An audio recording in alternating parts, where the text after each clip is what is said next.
Buenos días, presidente. Buenos días a los secretarios aquí presentes, a la gente que nos escucha y, por supuesto, a la gente que nos ve fuera de nuestras fronteras. Soy Marco Antonio Olvera, del canal México News World y del periódico local en mi estado, Hidalgo News. Presidente, durante sus campañas rumbo a la presidencia de la República, su lema principal era el combate a la corrupción. El 1 de julio del 18, pues obviamente llegó usted a la primera magistratura de este país después de 3 intentos.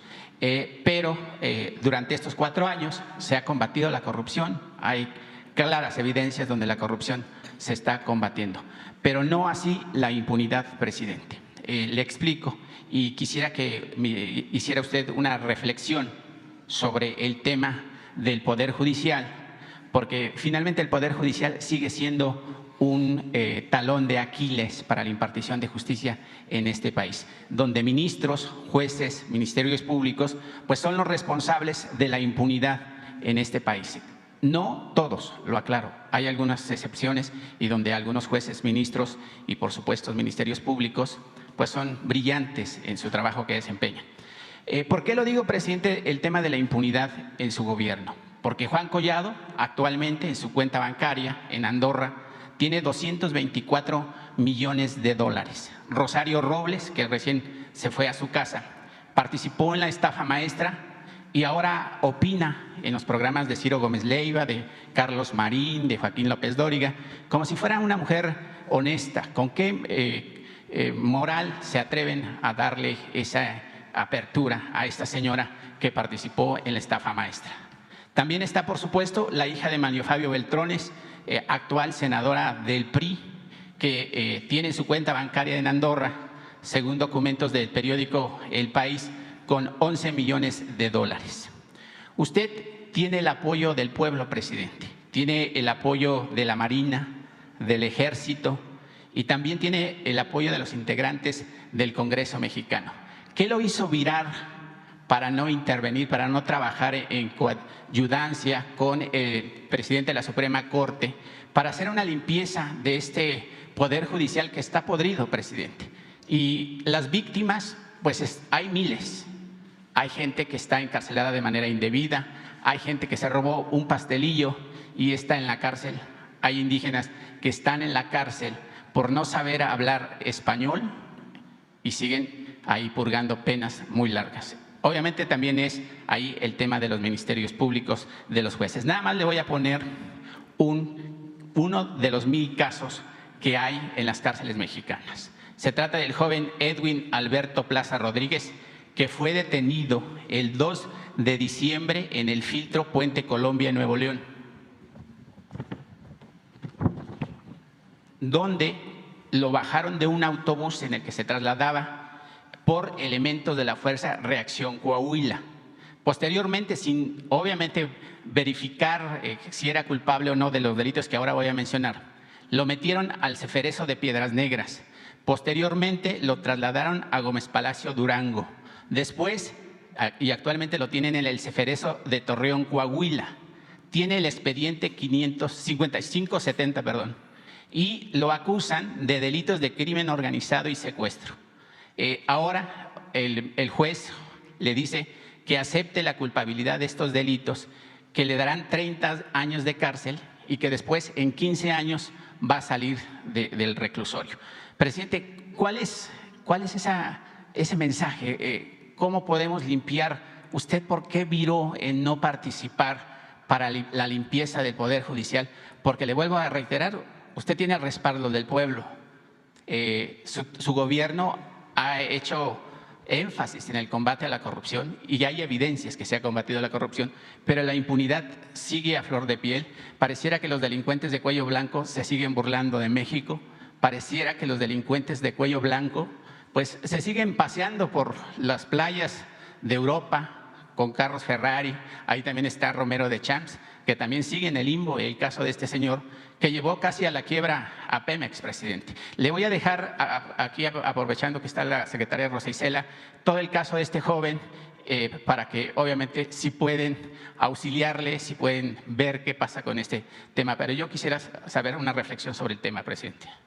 Bueno, ya he hablado del tema. Yo soy un convencido de que el principal problema de México era la corrupción.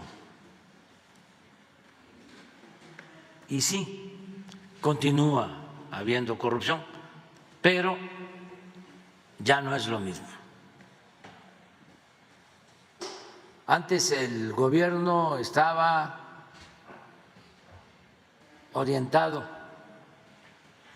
por entero, por completo, a el saqueo, a la corrupción. Decía Tolstoy que un Estado que no procura el bienestar del pueblo no es más que una banda de malhechores.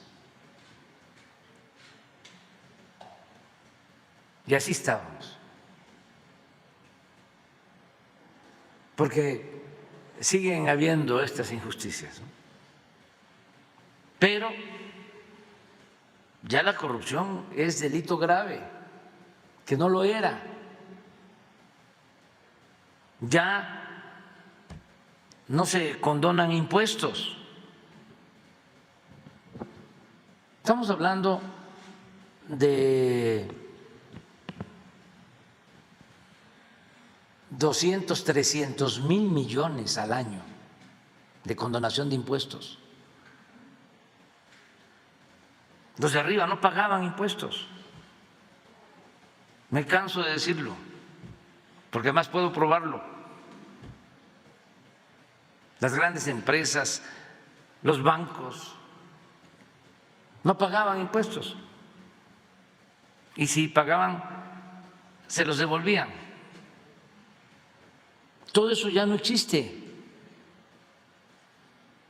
Ya no hay los jugosos contratos que se entregaban a empresas constructoras o a proveedores. Eso se terminó. Bueno,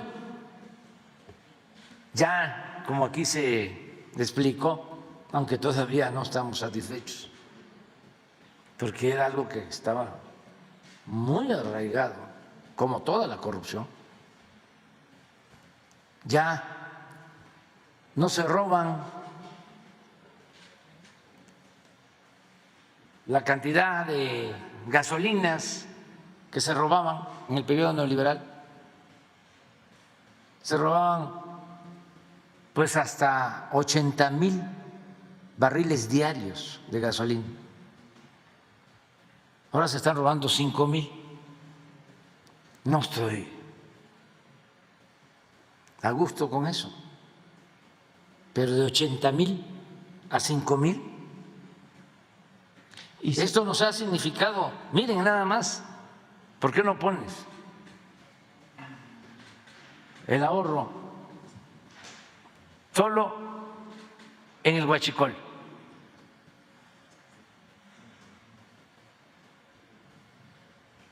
Entonces, sí, se ha avanzado mucho.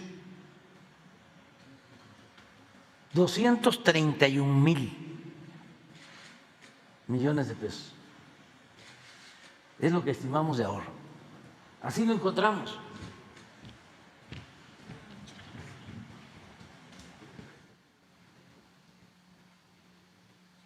$72,000 barriles. Diciembre del 18.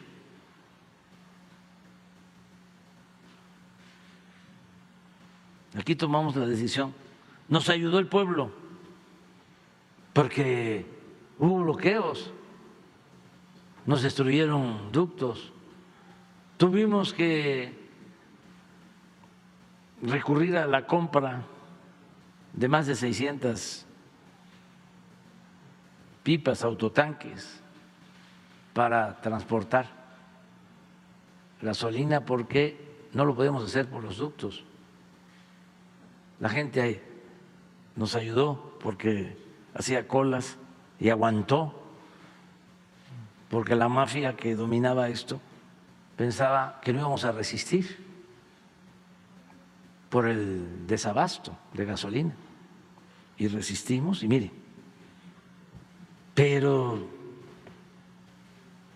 todavía 5.6, 5.600 barriles diarios. Entonces, sí, se ha avanzado mucho. Hablaba yo de los contratos de obra que se entregaban, incluso contratos para todo, para el transporte de gas, para los reclusorios, para el mantenimiento de carreteras, todo privatizado.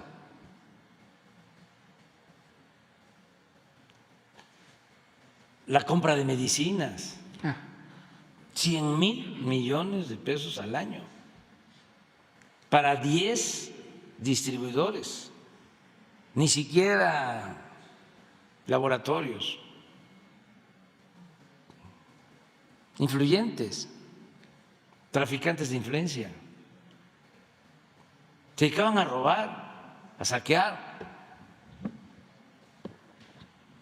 Ahora lo estamos constatando porque están con mucho coraje y se obnubilan y han desatado campañas de desprestigio, guerras sucias, cuando no es el plan del señor X, es el plan Chachalaca, o el plan Guacamaya, o el plan Sopilote, o el Pejelic. Y ahí deben de estar pensando en otro, porque le agradezco mucho a la gente. El pueblo es mucha pieza, el pueblo de México. Y no les ha funcionado nada. Y traen asesores, publicistas, expertos, hackeadores, y hacen colectas y gastan muchísimo dinero y compran a todo el que se deja. Y la mayoría de los medios en contra, con honrosas excepciones. Y nada, no han podido. ¿Cuál es la clave? Lo que tú mencionabas, no permitir la corrupción, no permitir la impunidad y atender a la gente, Pero apoyar a los pobres, apoyar al pueblo. Pero el actuar de los ministerios públicos, yo sé que hay división de poderes, presidente, y lo tengo claro y la Constitución lo establece, pero ellos cobran, están jueces de 15, 20 años y siguen una impunidad terrible. Es que se trata de un proceso de transformación. ¿Qué es lo que pasaba? Había un proceso de degradación progresivo. En esencia, padecíamos de una decadencia, no solo de una crisis, sino de una decadencia, algo que afectaba lo económico, lo social, lo político, lo moral, lo ético. Por eso es una decadencia. ¿Cómo enfrentar una situación así? Pues solo con una transformación, arrancando de raíz la corrupción, iniciando una etapa nueva en la vida pública del país. No había otra opción. Si eso no se hubiese realizado, se hubiese seguido hundiendo el país y tendríamos no solo una crisis económica, una crisis de bienestar social, tendríamos una crisis de ingobernabilidad. Entonces, se necesitaba esta transformación, acabar con privilegios y poner como protagonista principal al pueblo de México, por el bien de todos, primero los pobres, porque solo así funciona un verdadero gobierno democrático. Solo así se puede sostener un gobierno que busca una transformación, apoyando al pueblo para que en consecuencia, en correspondencia, el pueblo apoye a su gobierno. Esa es la clave. Por eso no aplica Goebbels, no funciona. Se acabó todo eso y espero que nunca más regrese el que los medios de información, el cuarto poder, un grupo de presión que sometía a autoridades corruptas. Llegaron al extremo de ellos elegir, de ser los grandes electores y de imponer autoridades, de ser de un lado o manipulando al pueblo. Eso ya cambió, porque ha cambiado mucho la mentalidad de nuestro pueblo. Pero es un proceso y es que todavía no ha terminado de morir lo viejo y no ha terminado de nacer lo nuevo. Estamos sentando las bases, pero vamos a cumplir 4 años. Sí. En diciembre. Son 4 años. A usted además le faltarían 2, pero ha trabajado 8 porque casi trabaja 20 horas. Estoy seguro que voy a entregar la estafeta a quienes van a continuar. Estoy seguro de eso. Eso me tiene muy contento, porque no va a haber marcha atrás. Lo que diga mi dedito. No, ya no van a regresar los corruptos. No les van a funcionar sus campañas publicitarias, su guerra sucia. Ya se echó a andar este proceso, pero lleva todavía más tiempo. Nos faltan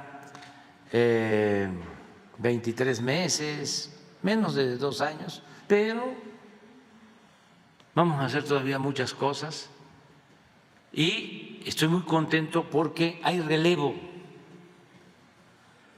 a la vista.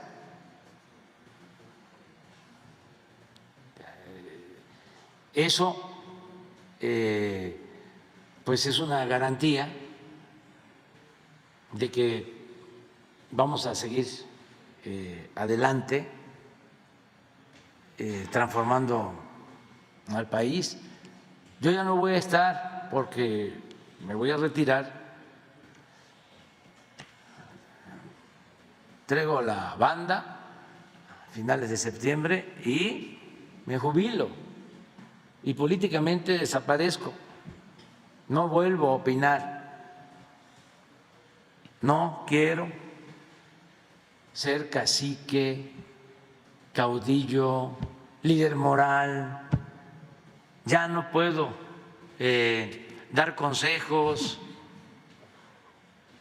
no voy a hablar de política, ni siquiera con mis hijos, con mi familia, nada. Ya termino mi ciclo y ya van a venir otros. Tu pregunta, la política, entre otras cosas, es optar entre inconvenientes. A mí me tocaba cumplir una tarea. A veces, como se dice coloquialmente, el que mucho abarca, Poco aprieta. poco aprieta. Y una de las cosas que se tienen que aprender es el que debe uno de priorizar. Hay 1000 problemas, grandes, graves problemas nacionales. A ver, de todos estos, ¿cuáles son los esenciales? Combate a la pobreza y seguridad. Por ejemplo, el combate a la pobreza, el combate a la inseguridad, el combate a la corrupción, el garantizar el bienestar, la felicidad del pueblo. Entonces, hay otras cosas que son importantes, pero que no se pueden resolver en el corto, en el mediano plazo. Por eso algunos gobernantes que tienen éxito y cuentan con el apoyo de la gente y saben de que pueden hacer más, han optado por la reelección. Pero yo no soy partidario de eso. No es solo un asunto de principio, sino que hay que demostrar en los hechos que no se tiene tanto apego al dinero ni al poder. Es que ya cuando la persona se siente insustituible y se cae en el necesariato, ya es Porfirio Díaz o Santana. ¿Qué decía Porfirio Díaz? Ya esta va a ser la última vez. Hasta el periodista Krellman lo entrevistó en 1906 y dijo que ya el pueblo estaba preparado para la democracia. Le preguntó, ¿cree usted que ya el pueblo de México esté preparado para la democracia? Dijo, sí. Y a los pocos días, y está documentado, su periódico favorito, que como paradoja se llamaba El Imparcial,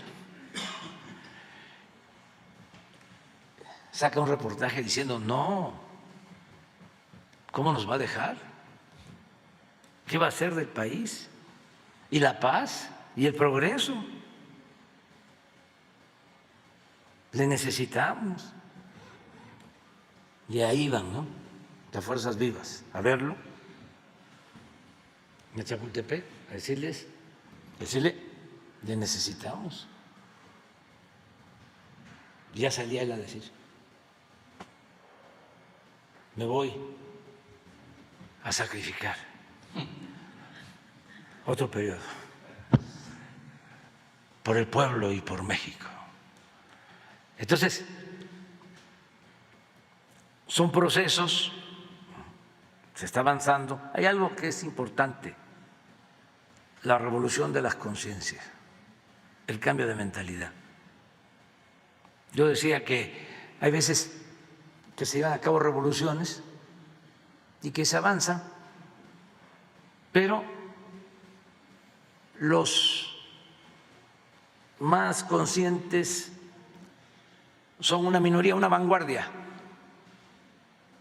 y la mayoría del pueblo sigue pensando igual, aún con una revolución. Por eso fracasan, porque si el pueblo no participa, no es capaz de exigir, defender sus derechos, pues los de arriba, aunque hayan encabezado un movimiento revolucionario, se echan a perder, no resisten las tentaciones del poder. Los revolucionarios viviendo en residencias y con autos de lujo, como los oligarcas que derrotaron. ¿Qué es lo importante en México de este movimiento? Que la toma de conciencia no se da solo, de una minoría. No somos nada más los dirigentes, son millones de mexicanos. No hay en el mundo un movimiento así. Entonces eso es una garantía, porque es un despertar ciudadano, ya una voluntad colectiva dispuesta a hacer valer sus derechos. Ese es el aporte del movimiento, de muchos, de millones. La gente ayuda, mujeres, hombres, en todos lados. Vamos a Tamaulipas y ahí está la gente apoyando. A donde visitemos, ahí está la gente. Entonces, ya eso es importante. Claro que falta lo que mencionabas de los ministerios públicos, la compañera también tiene razón, falta, porque no todos los ministerios públicos son corruptos, falta que tengan más elementos para poder hacer mejor su trabajo, falta también que se vayan capacitando, actualizando. En la práctica, porque es en la práctica donde se aprende más, para que sus investigaciones estén bien hechas y que no sirvan de pretexto para que los jueces las echen abajo y dejen libres a delincuentes solo porque se integró mal O porque son sus amigos, presidente. averiguación. Existen las dos cosas. Existe la ineficiencia y existe también la mala fe. No se ponen de acuerdo. Eso desde hace mucho tiempo. Si tú integras mal la averiguación, Se cae. yo voy, ¿sí?, a darle la libertad a este presunto delincuente. ¿Sí? Pero pensemos en que se tiene que trabajar más y que no todo está podrido en la Fiscalía, hay gente buena, como también en el Poder Judicial, jueces buenos, rectos, otros muy corruptos, pero además que no tienen espíritu de juez, porque no actúan con imparcialidad. Los domina su ideología conservadora. Hay jueces que están al servicio de los potentados, magistrados y desde luego ministros, afortunadamente muy poquitos, la mayoría no, pero les llega una petición de amparo de Repsol y de inmediato, o de cualquier empresa y de inmediato. Son como sus empleados y hasta lo hacen por gusto, no necesariamente por dinero. No es por el soborno, por la mochada, sino porque se identifican. No les gusta defender el interés público. Aunque parezca increíble, les gusta defender lo personal, lo individual y sobre todo el interés económico, no el interés general, no el interés colectivo, no el interés público. De la nación. Ni a los pobres ni a la nación. Así hay muchos. Pero todo esto tiene que ir cambiando, se ha ido avanzando. Déjanos tu planteamiento de este joven que está detenido. Sí, presidente. Hemos estado viendo muchos casos. Es que hay cientos, decenas. Sí, muchos casos. Rosa Isela podría hasta informarnos sobre eso. Y acabo de conversar con el presidente de la Corte y ellos tienen también ya un programa para revisar todos estos asuntos, por ejemplo, donde hay personas detenidas que no han sido sentenciadas por años o personas detenidas porque no tienen quien los defienda. Hay algunos que no hablan el castellano. O que no hablan del castellano, ¿sí? Pero han liberado ya a muchos. Él me comentaba que en su informe próximo, al que voy a asistir, porque a eso vino, tuve pues la dicha de platicar con él, vino a invitarme a su informe, voy a asistir. Y él va a dar a conocer a cuántos el Poder Judicial les ha dado su libertad. Desde luego faltan, él está consciente y tú podrías hablar de algo de eso. Sí, señor, pero más adelante podemos dar un avance de cómo. Bueno, pues eso, coméntalo. Gracias. Con su permiso, señor presidente, sí, efectivamente, por instrucción y presidencial, hicimos un grupo de trabajo que se realiza cada 8 días, se reúne ese grupo, trabaja en la semana y los miércoles nos reunimos precisamente con el Consejo de la Judicatura, con una representación para ir revisando casos que ustedes han solicitado y otros que muchos mexicanos, mexicanas que se acercan con el señor presidente en las giras, en los estados, en los municipios y le solicitan esa demanda, justicia.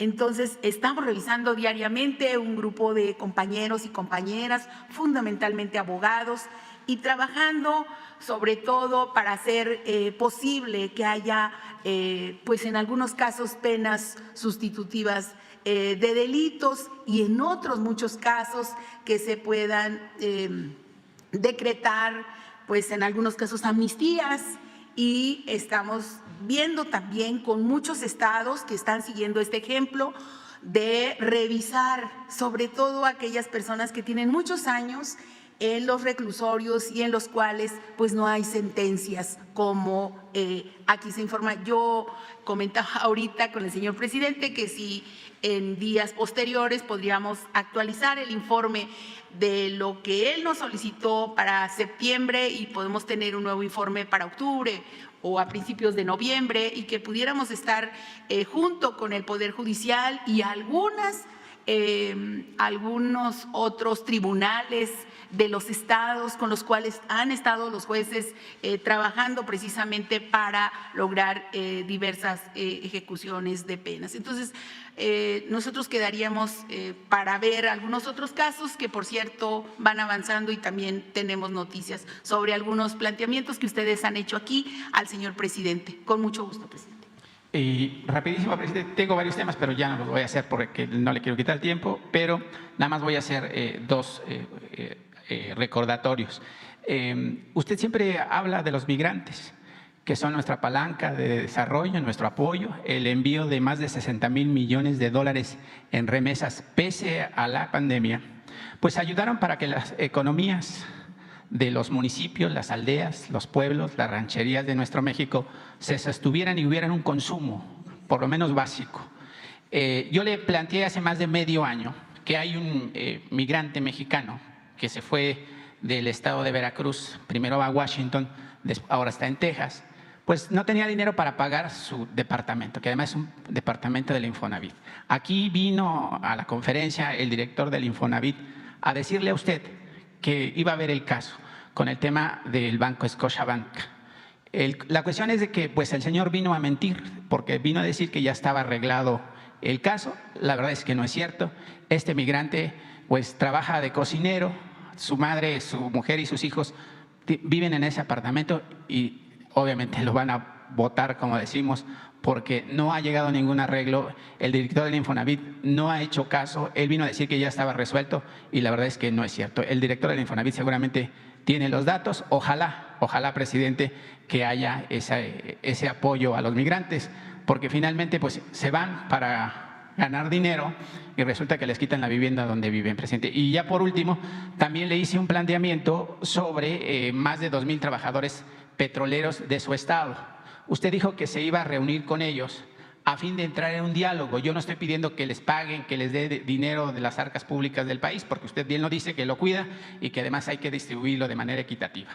Pero también aquí le voy a dejar con Jesús una resolución de la Suprema Corte de Justicia de la Nación, donde dice que pues sí tienen todavía unos derechos ahí que yo desconozco porque yo no soy litigante, pero sí me gustaría, presidente, que tomaran en cuenta las voces de esos hombres y mujeres, que además usted también lo ha dicho, que son trabajadores que sin ellos no se hubiera vuelto a arrancar la operación de las plantas petroleras de este país, y así como los integrantes de la Comisión Federal de Electricidad, presidente.